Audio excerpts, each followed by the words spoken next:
It might be a sixth sense that I have why I would not definitely put my finger on the Attorney General, because of when I read it, the way he returned the letter, the first letter to me, greeting, and so it might be that, and not only that, other things that I don't believe that a man would reach to that stage in his life and want to dirty himself with foul play.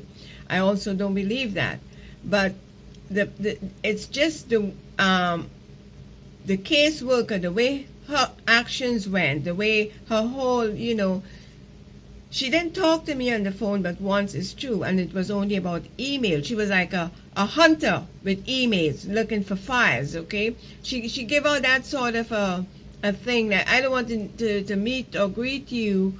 At the time I wasn't thinking that, but that's what it is. This is what I sum it now up now, that she didn't want to meet or greet me, but she only wanted information. She only wanted to know what I was. So I exclude the Attorney General. It's too bad that his office have to be named in it. Of course, it's too bad, but I will not put my finger on him and say he did it. I wouldn't do that. I wouldn't do that because my father also wish I was a better person. In a household, you don't know how things could go. You know what I mean?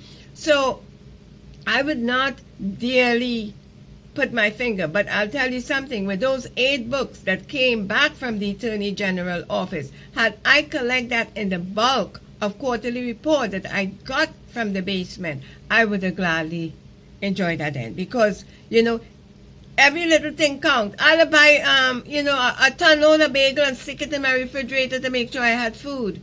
I was that desperate. So that never showed up. I mean, other house accountanship, I don't have enough words for it. It's just no damn good. That's what it is. And for 60 cents slap in my face, I want to make it clear. No, I'm going home with that. I'm going to the end zone with that, because this, you see, these kind of people that start a kind of singing, and then before you know it, it builds up in your butt and you're off to jail.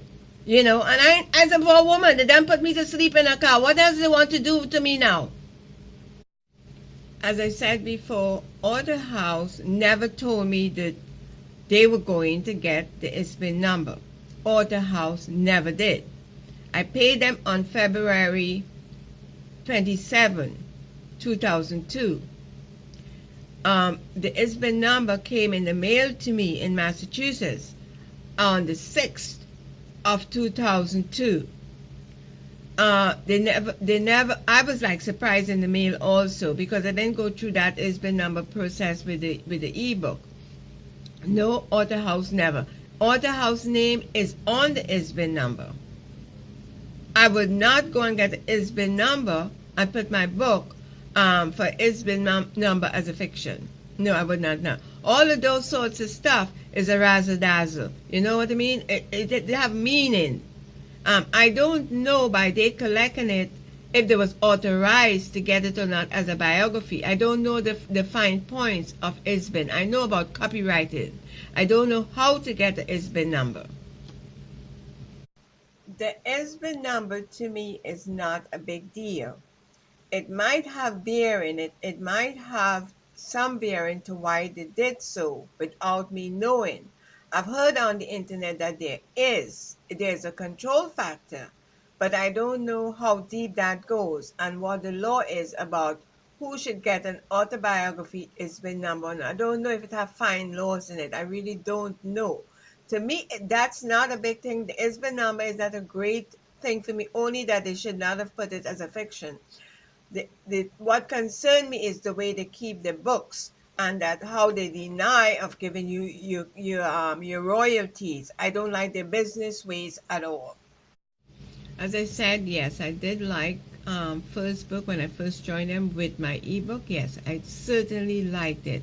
I felt good and relief at the time. I wasn't deep into American culture so much then, but I mean, I already had 10 years in the country or so at the time, of course, but I still like them then. But they grow to be, monsters, so I can't deal with that. I was told that lawyers who assist with the signing of your book for your contract are intellectual property lawyers. That's what I was told, and by quite a few. And I also researched it on the internet. Today, you could research anything on the internet before you go out and do publish a book, and you can also do a lot of research before you go out there, because I've heard people coming out with all sort of creative ideas, and they're much more there are quite a few that are saying that people recommend it. So do your research, never to know what you will find.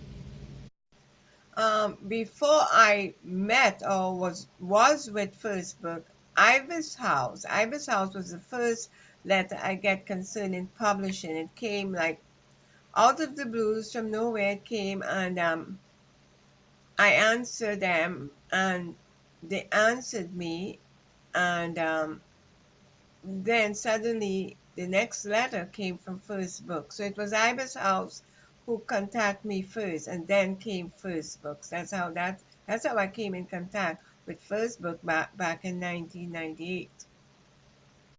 The 25,000 book publishers or distributors, as Order House called them, turned out to be the pyramid of hell for me. It's like when you get a bad susu chore in Trinidad, something like that, but not as bad. At least there, sometimes you get back your money. These are worse. The worst pyramid. 25,000 book publishers that selling, and they don't keep track of what they're selling.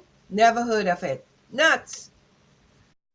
Okay, when I joined Author House, I don't know what Author House problem is. I know that I can feel the pressure of an immigrant.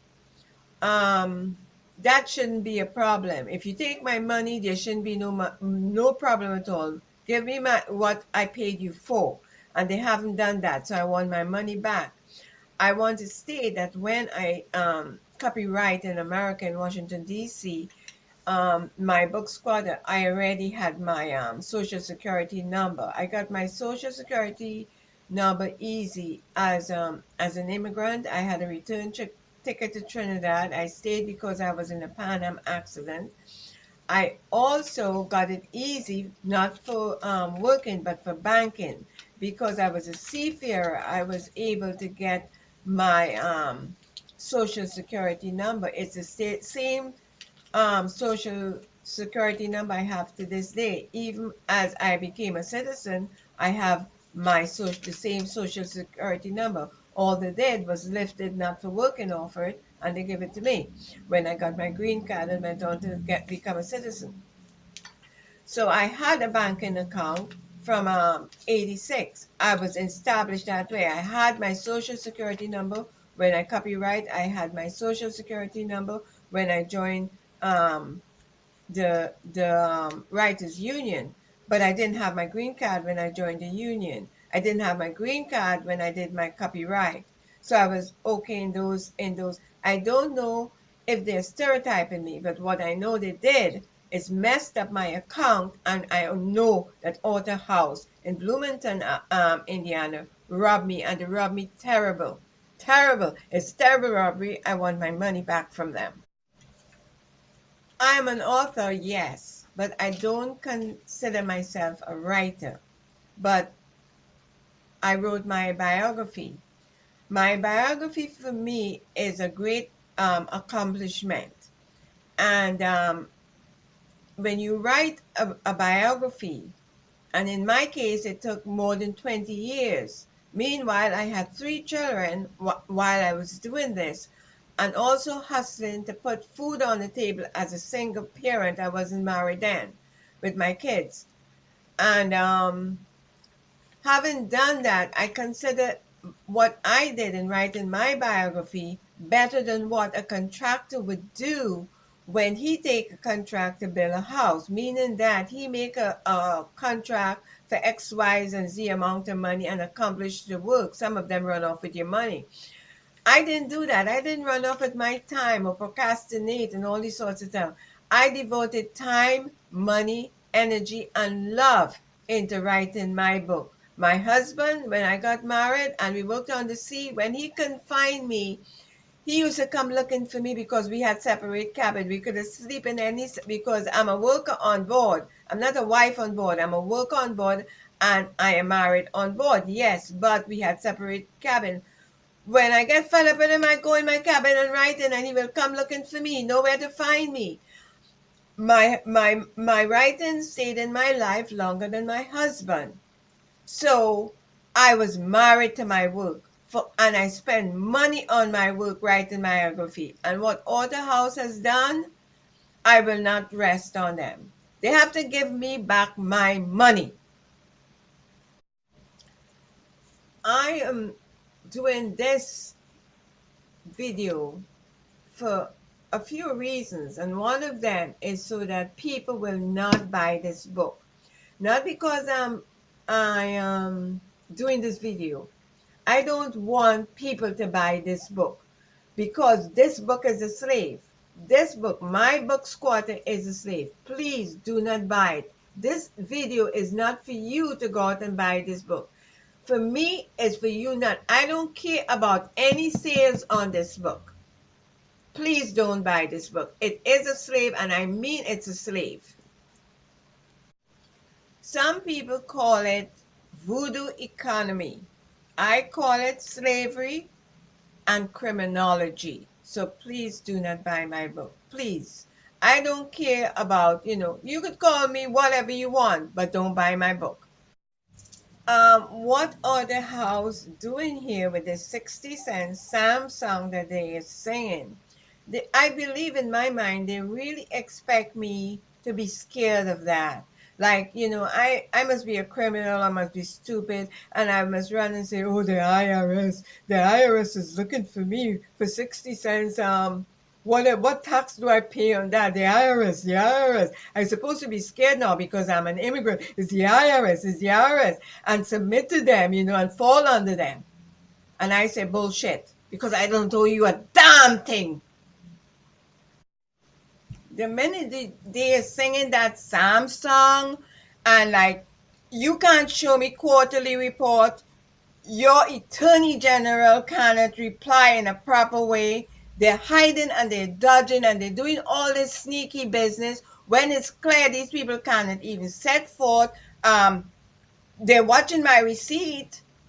They're saying they're owing me money, but they never pay me money. No bank in the world could say, listen, this woman collect money and you singing me an IRS song. What is that? That is stereotyping an immigrant.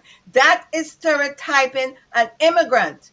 That is showing the IRS on me, and you want me to submit to that bullshit. And I said no, because my ancestors made it through the friggin' slavery. You can't do that. You cannot make me scared no more. To hell with you.